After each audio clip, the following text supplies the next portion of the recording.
Hello everyone, welcome to my channel. তো আমি আজকে তোমাদের সাথে শেয়ার করব পাবদা মাছের রেসিপি। পাবদা মাছের ঝোল আমি রান্না করব আজকে। তো এর জন্য প্রথমেই আমি নিয়ে নেব পাবদা মাছ। তো পাবদা মাছ আমি ধুয়ে পরিষ্কার করে নিয়েছি। তারপরে এর ভিতরে আমি একটু নুন হলুদ মাখিয়ে নেব মাছটা ভাজার জন্য। এর জন্য আমি এখানে নুন হলুদ নিয়েছি। নুন হলুদ নিয়ে ভালোভাবে মাখিয়ে নিচ্ছি। তো ভালোভাবে মাখানো আমার হয়ে গিয়েছে। তো এরপরে আমি একটা প্যানে একটু সাদা তেল দিয়ে নেব।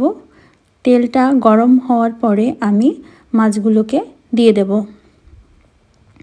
মাছগুলো দিয়ে ভালোভাবে একটু ভেজে নেব।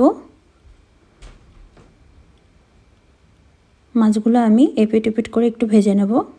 একটু উল্টিয়ে পাল্টিয়ে দেব। আমার এক পিঠ ভাজা হয়ে গিয়েছে, আমি আর এক পিঠ ভেজে নিচ্ছি। এর জন্য উল্টিয়ে দিচ্ছি মাছগুলো।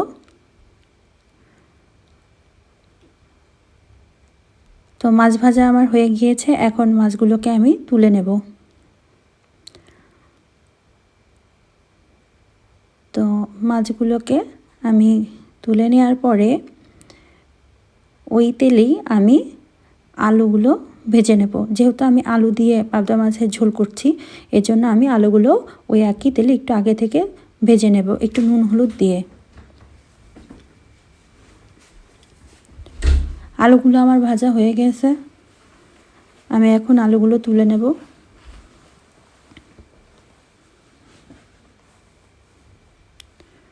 ওই একই তেলে আমি একটু কালো জিরা ফোড়ন দিয়ে নেব। তারপরে দিয়ে দেব পেঁয়াজ কুচি।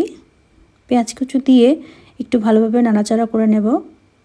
পেঁয়াজগুলো হালকা একটু নরম হয়ে আসা পর্যন্ত আমি নাড়াচাড়া করতে থাকব। পেঁয়াজগুলো নরম হতে হতে আমি একটা মশলা বানিয়ে নেব। এর জন্য আমি হাফ চামচের একটু কম হলুদের গুঁড়া নিচ্ছি হাফ চামচ ধনিয়ার গুঁড়া, নিচ্ছি হাফ চামচ মরিচ গুঁড়ো এবং হাফ চামচ জিরার গুঁড়ো এবং স্বাদ মতো লবণ নেব। নিয়ে একটু জল দিয়ে ভালো করে মশলাটা মিক্স করে নেব। পেঁয়াজগুলো আমার নরম হয়ে গিয়েছে, একটু নাড়াচাড়া করে এখন আমি এর ভিতরে মশলাটা দিয়ে দেব। দিয়ে মশলাটাকে খুব ভালোভাবে কষিয়ে নেব। তেল ছাড়া পর্যন্ত মশলাটাকে এভাবে নাড়াচাড়া করে কষাতে থাকব। তো উপরে তেল ছেড়ে গিয়েছে, এই মুহূর্তে আমি ভাজা আলুগুলো দিয়ে দেব। দিয়ে এই মশলার সাথে আলুগুলোকে কষাতে থাকবো। তো এভাবে নাড়াচাড়া করে কষাতে থাকবো।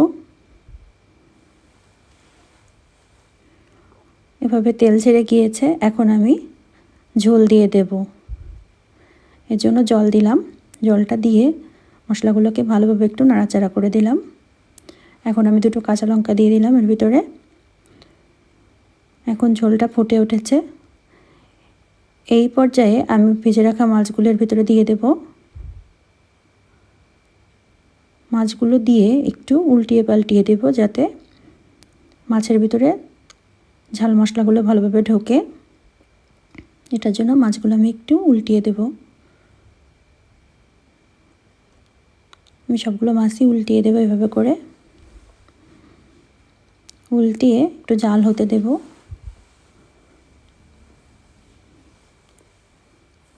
এভাবে মিনিট 4-5-এর মতো একটু জাল হতে দেব। জাল হওয়ার পরে যখন দেখবো এভাবে তেল ছেড়ে দিয়েছে উপর দিয়ে, তখন আমি নামিয়ে নেব। নামিয়ে একটি পাত্রে পরিবেশন করব। এই তো হয়ে গেল আমার পাবদা মাছের ঝোল। তো আমার ভিডিওটি যদি ভালো লাগে অবশ্যই আমার চ্যানেলটা সাবস্ক্রাইব করবে এবং পাশে থাকা বেল আইকনটি প্রেস করে দেবে। তো আজকের মতো এখানেই আসছি। টাটা।